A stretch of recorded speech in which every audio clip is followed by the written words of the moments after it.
Welcome to Life Her Podcast, the podcast that guides you from the 9-to-5 grind to the freedom of your own path.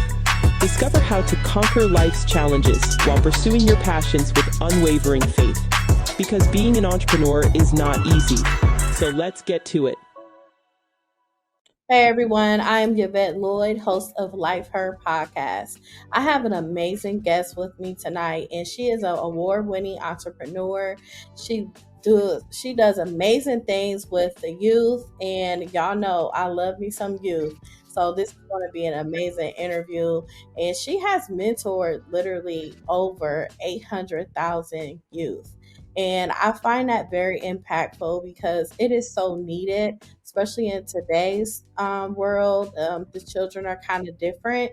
But however, just either way of her just spending her time and giving up everything for her to be able to focus on the youth, it takes a person with a really big heart to be able to do something so amazing. So, you guys, we are welcoming Miss T to Life Podcast. Hi. Thank you. Aw, you're so sweet. Thank you. Thank you so much. So, Miss T, I am really into youth too. I had a program called Fidel Young Women's Program. So when I saw that you were going to be on my podcast, I got excited. Oh, thank you. Yes. So one of the first things I do want to ask you is, how did you get started? Because this doesn't happen overnight. No, my goodness. No, it does not. I would say that I was one of these youth. I grew up in a really challenged part of the Bay Area. I'm from Oakland and Richmond, and my mom was a single mom with 6 kids. My dad wasn't present or supportive, and so it was really hard for us growing up the way we grew up. So I promised myself when I was, I don't know, maybe 11 years old, that if God would help me, that I would help others. And he has been very, very consistently faithful in that respect. So it's a promise that I made to myself when I was a kid, that I think I can do better than this. And I think when I do better, I'm going to help others do better. And I've just been committed and focused on that goal for as long as I can remember.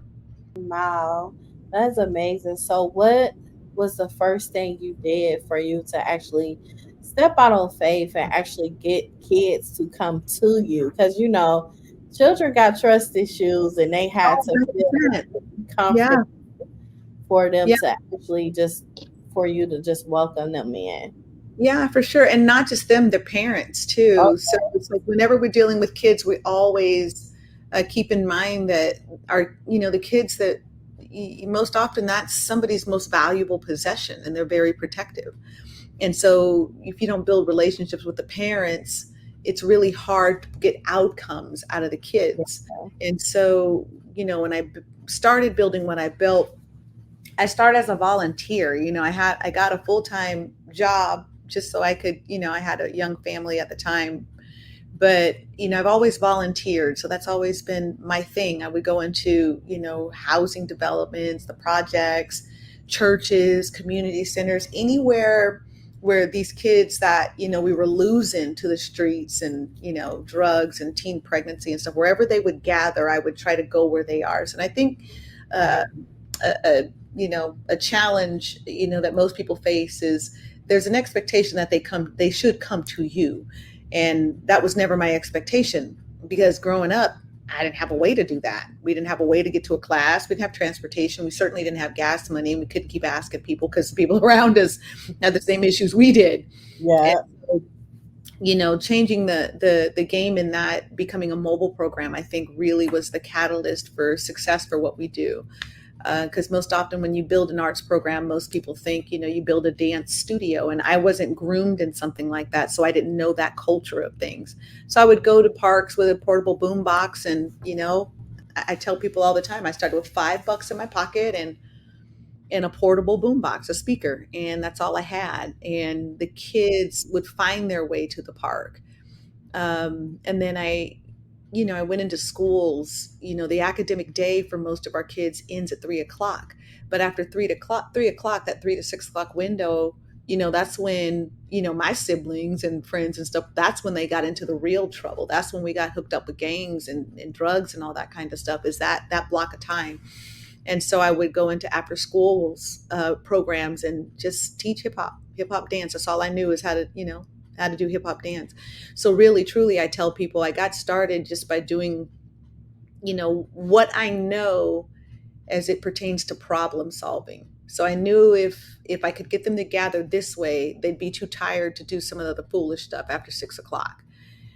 You know what I mean? And so I just kind of kept going with that recipe, and then, adding other things as the times changed. Media became very important. As the times changed, branding and packaging and social media became critical. And as the times changed, kids became less interested in a college track and more interested in an entrepreneurial track. And so I just make sure to listen when they talk and shift and stay agile with what the needs are for our different generations of kids. So, how did you come about with Studio T Arts Entertainment? Like for you to like unpack so much that comes with it as far as real life skills, giving them hope, Oh, and yeah.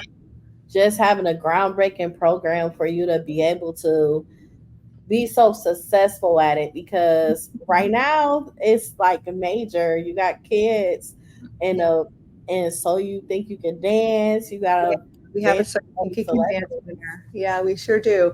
Well, again, going into the communities, the kids tell their own stories. If you just listen, even in between the 5, 6, 7, 8, they'll talk to you, they'll tell you things, and again, it's on the water break sometimes. It's, when you're handing out snacks at the end of the class, they'll say things to you like, Miss T, we're going to be at my grandma's this week because my mom didn't do the light thing. And you're just like, oh, so, oh, so, tell Miss Candy to come and talk to me if we need help with the light bill. And so social services became a very big part of what we do. And most often those things happen out of the mouth of babes. So a lot of our innovative program really evolved because of the needs of the communities that we were positioning ourselves in. And I won't pretend like, I serviced these hundreds of thousands of kids singularly. I serve these kids with the kids that grew up to be leaders in the program, marching Right. alongside me. And so we were able to do a lot of things. And in doing that, you learn things. And again, there's some things that I know, instinctively, because I grew up like them. It's hard for you to give your all when your stomach is growling. It's Yes. hard for you to, keep showing up for another day when it's winter outside, but you don't have winter shoes. You got flip flops from the summertime. And so certain things that you just organically know because of lived experience. And so when I was, faced with the opportunity to add programs or scale programs, I'm also a risk taker. And people say, oh, I want to do what you do. And I'm like, I don't know if you want to do what I do, because you have to have extreme courage Yeah. and risk. And then you got to be willing to take a chance on what you see in your dreams. And most people they don't do that kind of thing.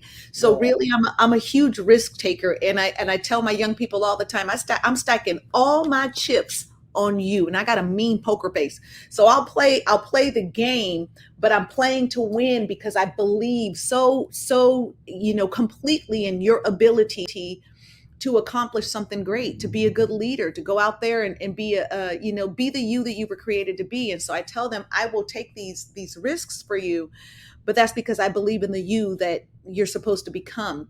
And most people won't take a risk. They're a little more conservative on what they do with their money and what they do with their time, where I'm heavily invested in my young people just because I believe in them so densely. And I've seen it happen over and over again. And it's a thing. Once a kid knows that you believe in them and you see their potential and you see them as good, they will show up in ways that surprise them and their families.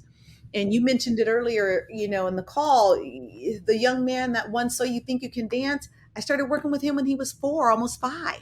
But I wasn't working with him. I was really working with his older brother. And his older brother was deaf, but he wanted to dance, but there was no one who could teach him that understood his language. His sign language was his first language, not English.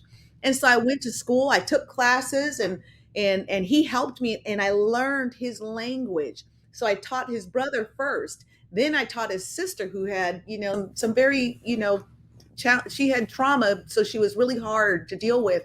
But I worked with her, and all the while I'm working with her, I'm seeing this little guy in the back of the classroom, and he's doing all the moves. He don't talk. He's clinging to his mom's leg. And I said to his mom, I said, he can do everything these kids are doing, and I'm training them really hard. And Wow. I said, leave him with me for a week. She said, no, Miss T, he gonna cry. I said, he's gonna cry, but we can deal with that. I promise you. He just leave him with me for a week. And she did, and he was, yeah, he cried. He never complained. He worked really hard. And again, I won't pretend that, I'm the, source of his success. He's the source of his success. Yeah. But seeing the gift in him is what inspired me to do some things programmatically that I'd never done before. And again, single mom, 7 kids, she's trying her best. She's barely getting them there. So that family really helped us evolve a lot of our basic needs services.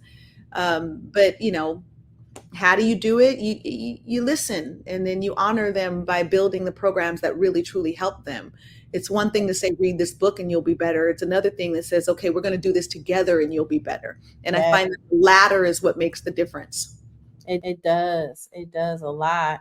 So even though you're doing so much, you're making such an impact on helping youth, could you share me the behind the scenes experience when you've been let down with collaborations, or people find themselves you being genuine but they in competition?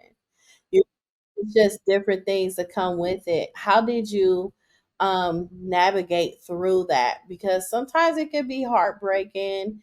Sometimes you have to build strength up in certain areas when it comes to that. 100%. I would offer a lot of prayer and a lot of tears.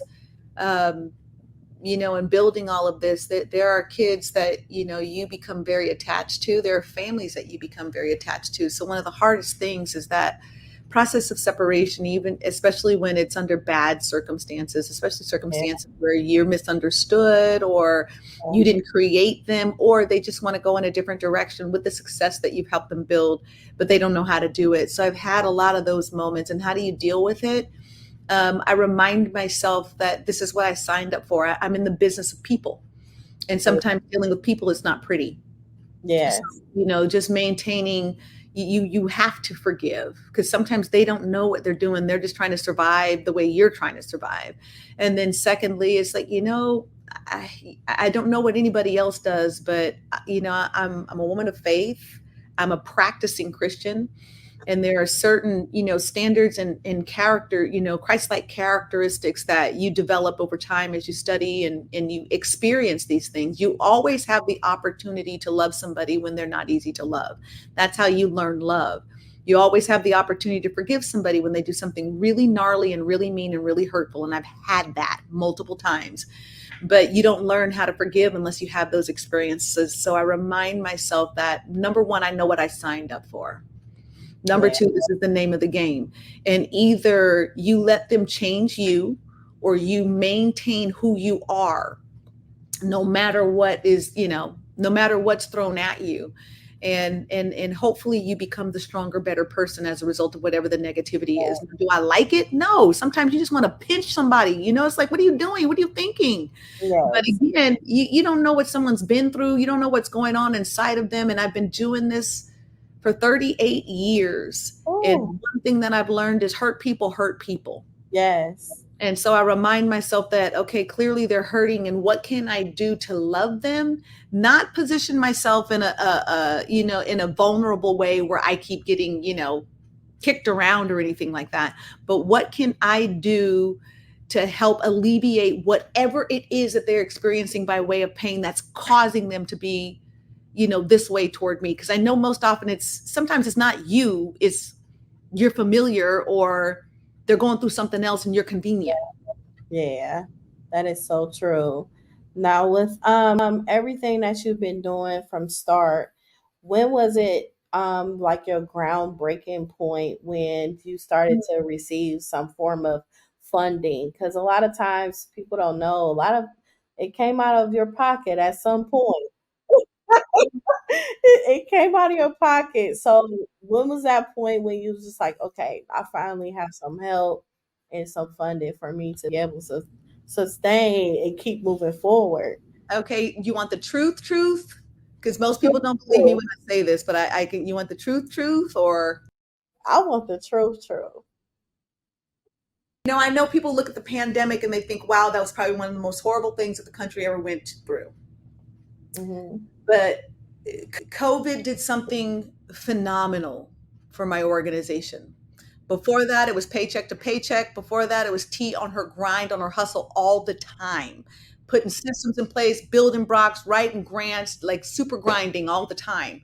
But then COVID hit, and something really special happened during COVID.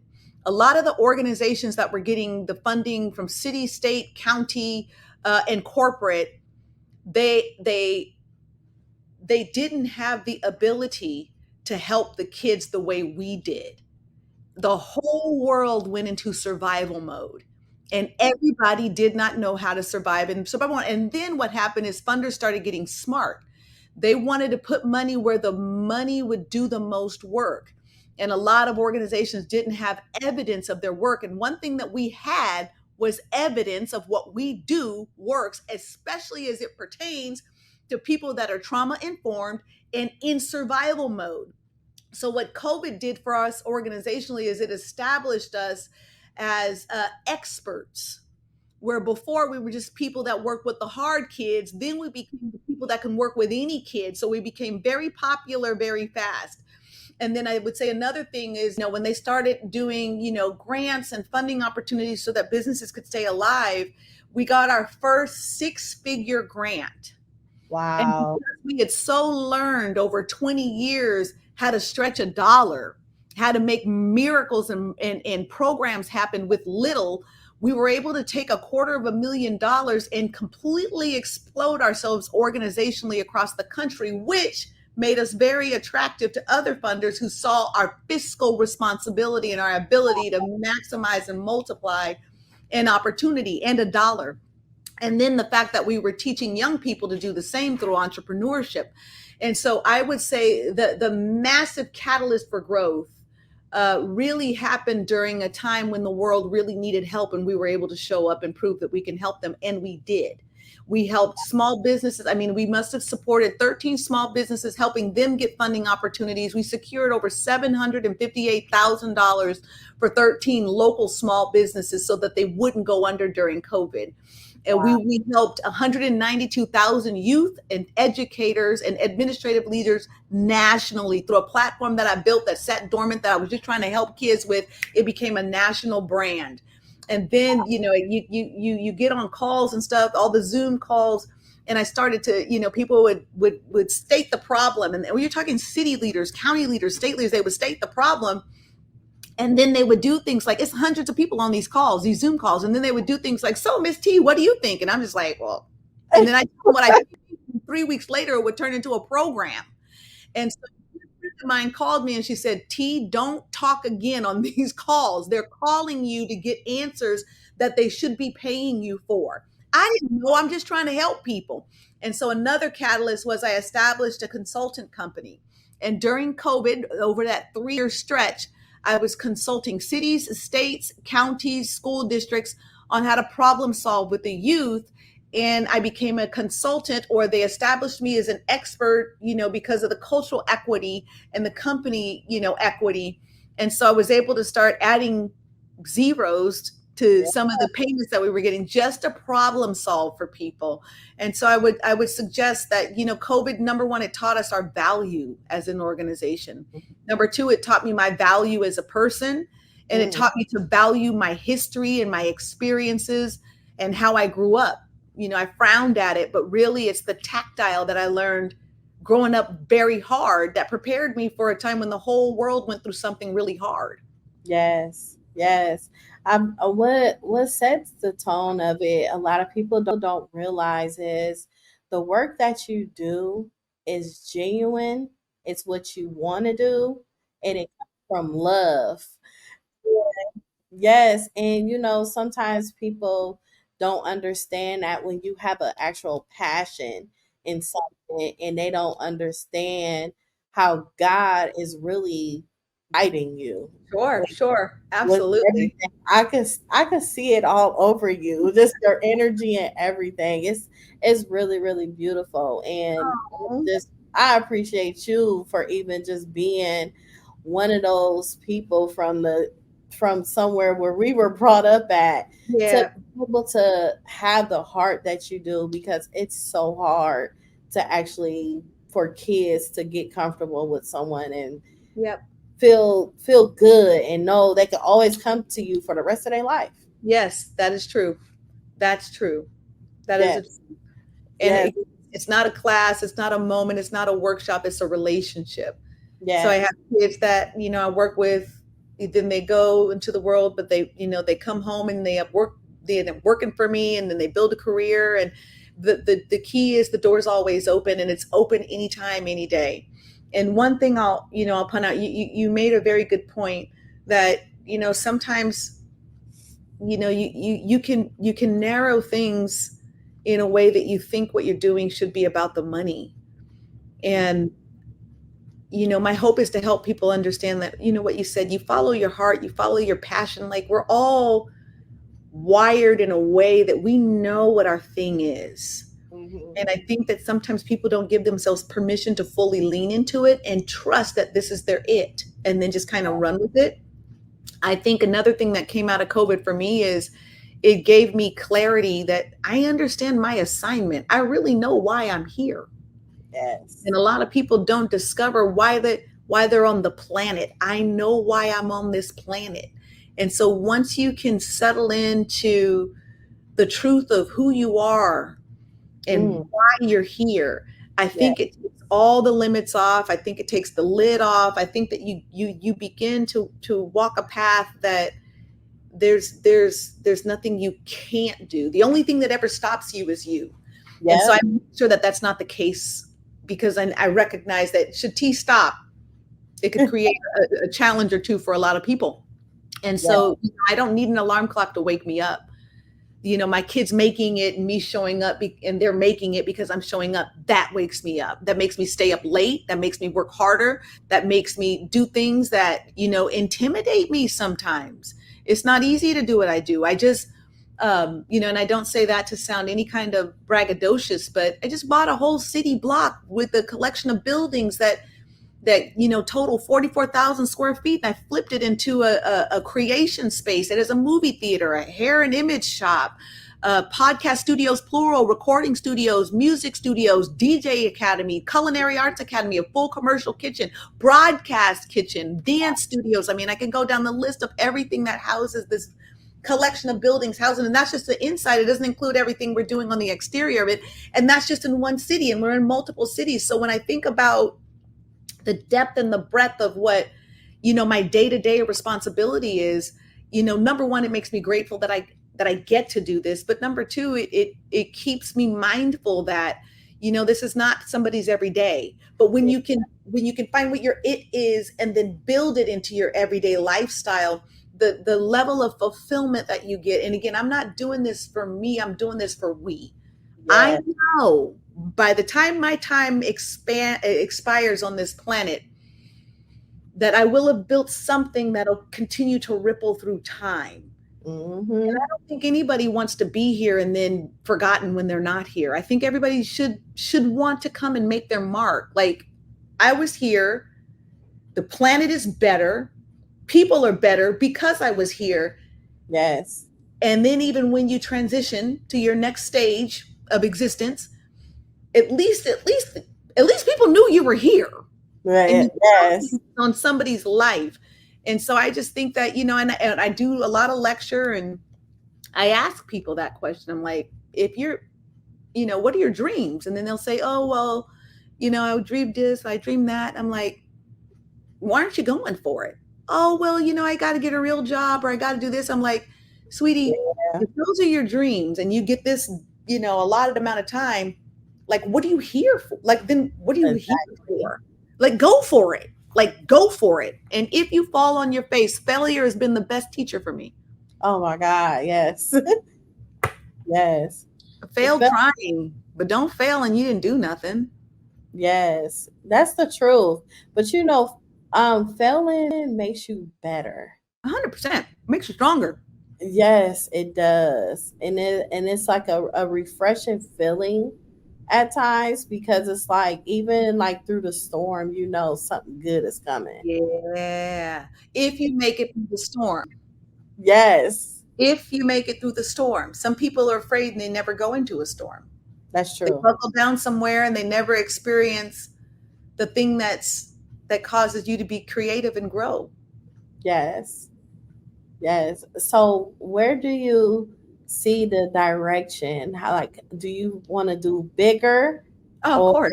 certain things that you want to do, um, Yes. with everything that you have going on at Studio T?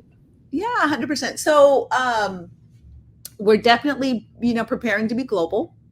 Uh, Okay. so I didn't want to just stay in the States. I'm aware that, there's a baby born every millisecond somewhere in the world. There's a young person graduating something. There's a kid transitioning from one grade to the next grade. There's a person asking the question, how do I live the life of my dreams? And Hmm. so that means, I constantly have the opportunity to expand in a way that where I can have interface with someone that's asking those questions, or a baby that's born again, that, we get to engage and work with. And so for me, I never wanted to be a local entity, but I Wow. wanted to take what was local for me and make it international, because I think there's great need there. Yes, it When we is. first started Studio T, there were pockets of trauma informed youth. Now our youth are just trauma informed. And so I'm aware that my work is not, it's not local, and it's not just in a small space, and it's no longer just a small percent, it's the global percentage. So the goal is to scale the program and continue to test the efficacy of it in different states. So we dominate California right now. We're scaling to Tulsa, Philadelphia, Harlem, New York, and Atlanta, Georgia, and Ghana is our first international stop in Africa. And so Wow. we've been working on those for the past 3 to 4 years, depending on the state. And we're very excited about, the trajectory of that.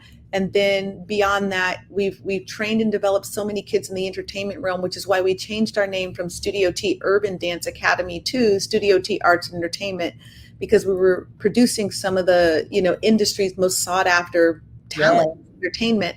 And so they're embedded content creators for media houses like Disney. They're content creators for, the White House. And so our young people do more than just dance here now. Now they're creative directors for, Beyonce's Renaissance tour.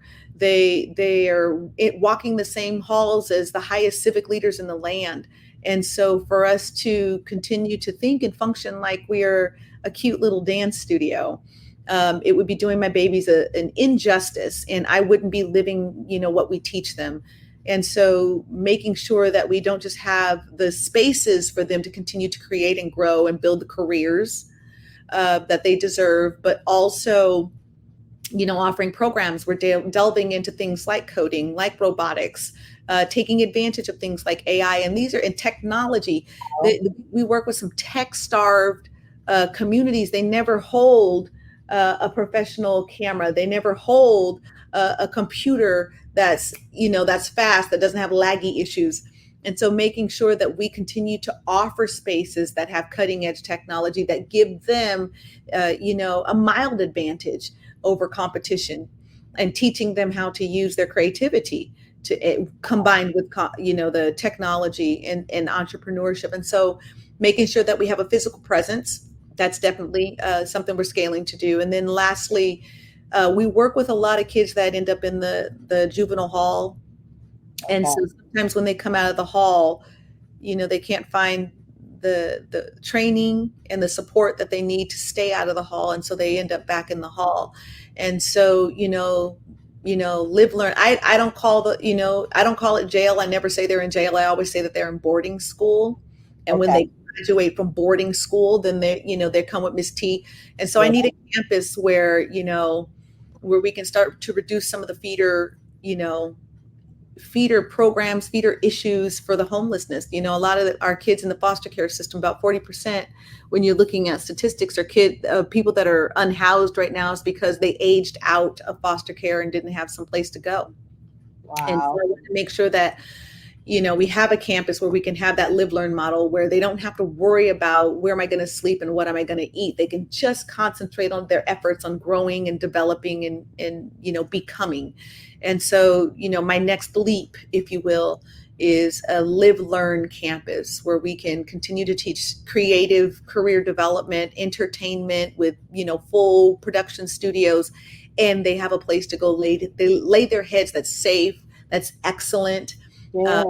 quality meals that they learn to prepare. And so, just so they learn some life skills. But that's our next leap, is a full campus so that we can serve about 100 young adults at a time, and keep the cycle going with graduate, and they can take care of their academics also. So that's one of the next goals. Wow. That is amazing, T. That is so amazing. And you're just so humble.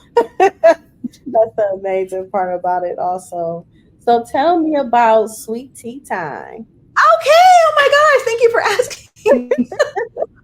So my young people said, Miss T, you got to do a podcast, because I'm constantly coaching them. And they said, other people, there's another way to reach, the general populace. And so they really talked me into doing Sweet Tea Time. So Sweet Tea Time is my podcast. It's also the brand or the auspice that we put a lot of my speaking commitments, my written content, workbooks, things like that under.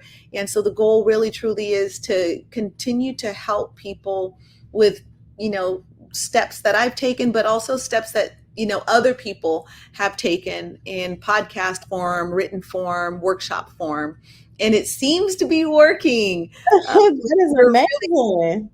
Really excited about it. It's a lot of work, and I will offer that I'm more of a behind the scenes kind of gal, and I like to do the background work and watch others fly. But this kind of puts me in front of the camera, so I'm having to strengthen, personally by this level of visibility. But it's been really, really exciting getting some of the feedback of how, some of the things that we're sharing in bits and bytes is really helping people. So it's been really, really, mildly intimidating, but definitely fun, and then it's fun to watch my young people. They're the ones that, capture and produce my podcast, and they're very excited, by it. So it's nice to watch them get so excited about what we're doing together. That is amazing. Thank you, everyone, for tuning in to Life Her Podcast. I hope you enjoyed this wonderful episode with Tamaira, Miss T, Sandifer. For more information and updates with Miss T at her Studio T Arts, you could contact her anytime at studiotarts.org. And you can also follow her on Instagram, Studio T Dance. Please don't forget to navigate on the website of Studio T Arts and Entertainment. You will be able to donate to her organization, and you'll be able to register for classes and workshops, and also get passes for fun community events. The programs is in your city of Sacramento, San Diego, and Fresno. Always look for all the new things that Miss T have going on her website, and keep yourself updated with everything that she has. And please, guys, make sure you support these amazing children that are making things happen, and you will eventually see them on the big screen, and you'll be able to say you able to contribute to their dreams. Thank you.